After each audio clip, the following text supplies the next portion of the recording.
Hello, and thank you for joining us today in our studies of 1 Samuel. Today we're going to be examining 1 Samuel chapter 26.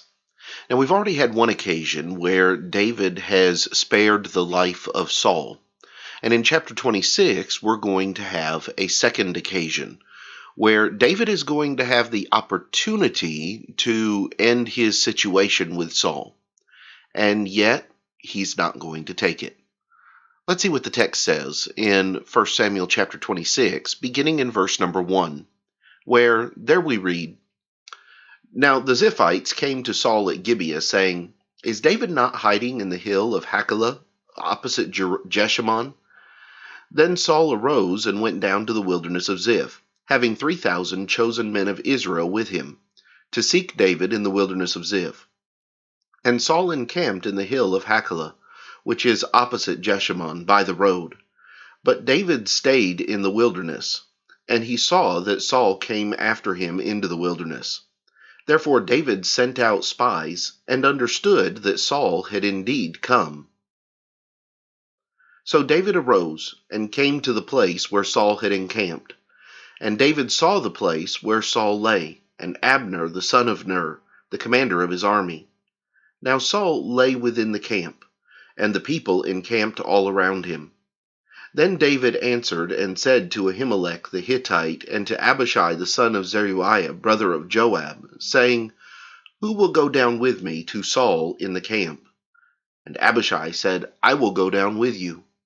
So David and Abishai came to the people by night, and there Saul lay sleeping within the camp, with his spear stuck in the ground by his head. And Abner and the people lay all around him. Then Abishai said to David, God has delivered your enemy into your hand this day.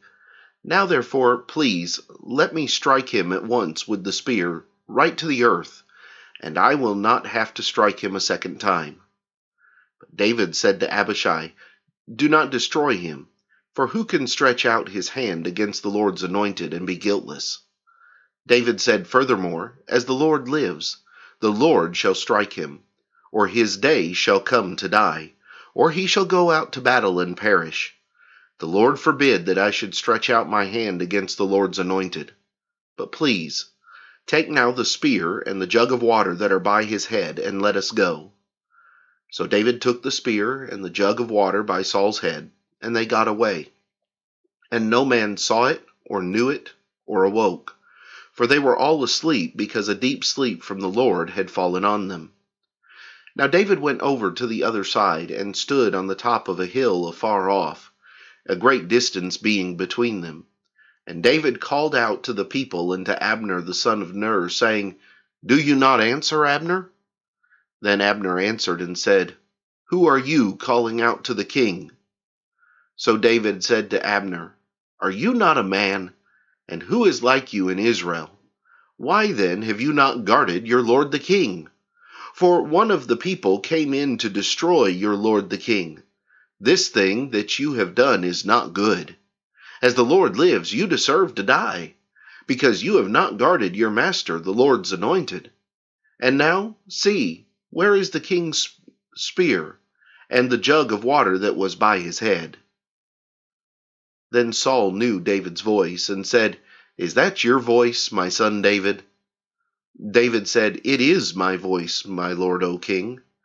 And he said, Why does my lord thus pursue his servant? For what have I done, or what evil is in my hand? Now therefore, please, let my lord the king hear the words of his servant. If the Lord has stirred you up against me, let him accept an offering. But if it is the children of men, may they be cursed before the Lord, for they have driven me out this day from sharing in the inheritance of the Lord, saying, Go, serve other gods. So now do not let my blood fall to the earth before the face of the Lord. For the king of Israel has come out to seek a flea, as when one hunts a partridge in the mountains. Then Saul said, I have sinned. Return, my son David, for I will harm you no more, because my life was precious in your eyes this day. Indeed, I have played the fool, and erred exceedingly. And David answered and said, Here is the king's spear. Let one of his young men come over to get it. May the Lord repay every man for his righteousness and his faithfulness, for the Lord delivered you into my hand today. But I would not stretch out my hand against the Lord's anointed. And indeed, as your life was valued much this day in my eyes, so let my life be valued much in the eyes of the Lord, and let him deliver me out of all tribulation. Then Saul said to David, May you be blessed, my son David. You shall both do great things, and also still prevail. So David went on his way, and Saul returned to his place. Saul had previously said he wouldn't come after David again, and yet, sometime later, here we are again. Saul has received word of where David is, and Saul is going to bring his army out after him. David is once again going to have an opportunity.